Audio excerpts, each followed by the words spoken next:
Welcome to Who's Number One. We're talking the top 10 teams in D1 softball, and we're going to see some surprises this week. Oh yeah, you know what? This is the first time where we're going to talk top 10 teams, and you know what? Who's not?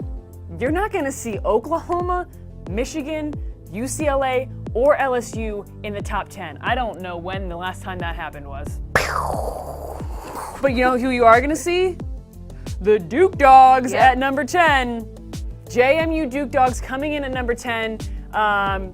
Megan Good, it has a lot to do with this. She's the real deal, folks, with a .2 ERA. Are you joking? She's leading the country, folks. She's leading the country. Now, I will say, they're in a conference. They're not in a Power 5 conference, so I think that needs to be taken into consideration. I'm all about the underdogs, but I have a hard time putting JMU above like a Minnesota, who we have kind of on the bubble, because I get it.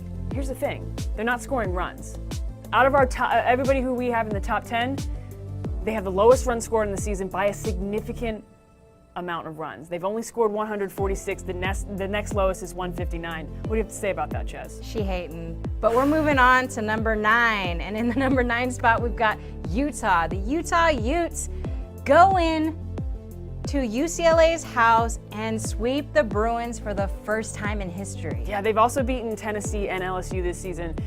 You say it every season. They're your dark horse every season, and I don't even know that they're a dark horse anymore. Stop that. They're number 9 for us. I don't think you consider them a dark horse anymore. They're the real deal. Haley Hilburn has the 4th best ERA in the country. The big thing we're looking forward to this weekend is Utah at home versus undefeated Oregon. That's going to be a huge series. You're hearing it here first, folks. Utah's going to hand Oregon their first loss on the season. We'll see. Who's going to take the series? You know what? I'm still going to go with Oregon on this. I'm going to go Oregon too, but Utah is going to beat them one game. I agree with that. But moving in at the number 8 spot, Washington. Washington held things down this weekend. They sure did. They swept Arizona State, but here's my concern. They're giving up a lot of runs. They've given up 50 runs on the season, and their ERA is 2.5. I mean, double what a lot of these other top 10 teams are. What's the real challenge this weekend for them? The real challenge this weekend is going to Arizona and playing Arizona at home. This is going to be a huge test for both Arizona and Washington. Playing at Hillenbrand Stadium, it's going to be a huge matchup. Who's your pick? Oh, we'll talk about it when we get to Arizona. Just pause. Stay with us, folks, to hear that one. You don't want to miss that. Coming in at number 7, we got Alabama. Alabama. Man, you want to talk about pitching? Yes. Sidney Littlejohn is number 3 in the country. Check. With an ERA. And then Alexis Osorio is number 1 in the country with 180 strikeouts. Another check. That's frightening. It is frightening, but you know, they still have that high, I mean, one of the best ERAs, 2 best pitchers. You know, I'm not going to argue with that. But how do you drop games against a Mississippi State? How do you almost get beat by Arkansas?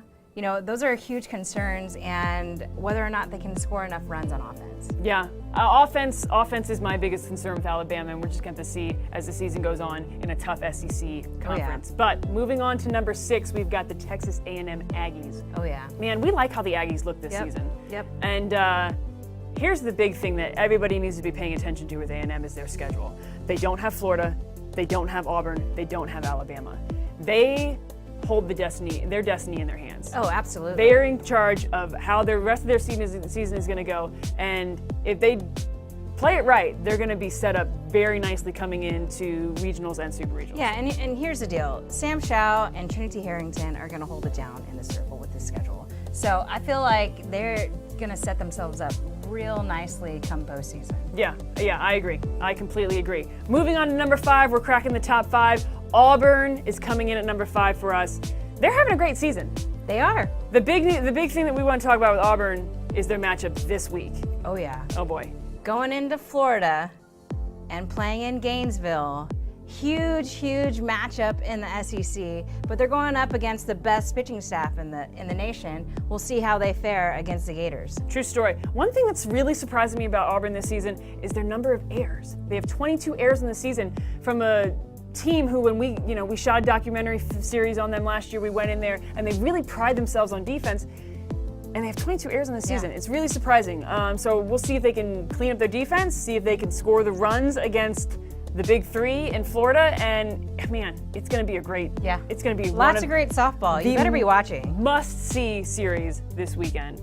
But enough about Auburn. We're talking about number 4, the undefeated Oregon Ducks. Yep. Quack, quack. Quack, quack. I said it last week. I'm saying it again. They have had a soft set schedule so far. Until this weekend. Until this weekend. You know, they're going up against the Utah Utes, who are fresh off knocking off a top 10 team in UCLA, and they go into Oregon undefeated.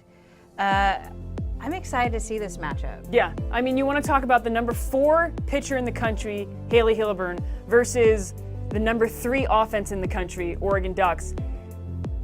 Man, it's going to be a good one. We'll see. We will see. They're going to get their first loss against Utah, but they're going to win the series. Oh, yeah. Just trust me on that one. Coming in at the number 3 spot, Arizona, who, you know, they've been a favorite of mine for a while. I will say that I'm a little bit of on a the bandwagon hopper here with Arizona, but I'm going to go so far as to say they'd be my number 1 team right now. Ooh. They have an explosive offense. Explosive. I mean, they have all of our teams in the top 10. They have the most runs scored in the season, in the entire season. And then you look at their pitching, and they have O'Toole and McQuillan. I just don't think there's a better, well-rounded team right now, and for me, that's why they're my number 1. Yeah. You know, we're going to see this weekend as they take on the Washington Huskies at home. You know, if they walk away with a loss, you know, what does that mean?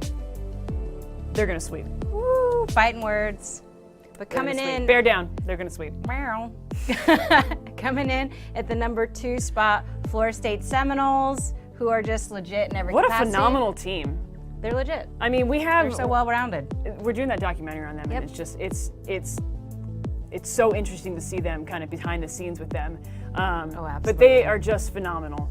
Their only loss is to A&M this season, and man, the big thing for them is kind of like A&M. Their schedule is going to allow them to kind of choose their destiny on the season. Oh yeah, absolutely. I think that totally matters going into postseason. How much energy do you have? But also, you want a healthy balance of being challenged, but also not killing the horses along the way, which we're going to see with Texas A&M. They're going to be able to save more of Sam Stroud to pitch the big games. And I think we're going to see a fresher Jessica Burrows, Cassidy Davis, and Megan King. And the Pac-12 is going to beat up on each other this year, too. It's as competitive as the SEC this year. So I think Florida State is going to be sitting really well come postseason. Oh, yeah. But going to number 1, we got Florida. Florida. It all feels very familiar to me.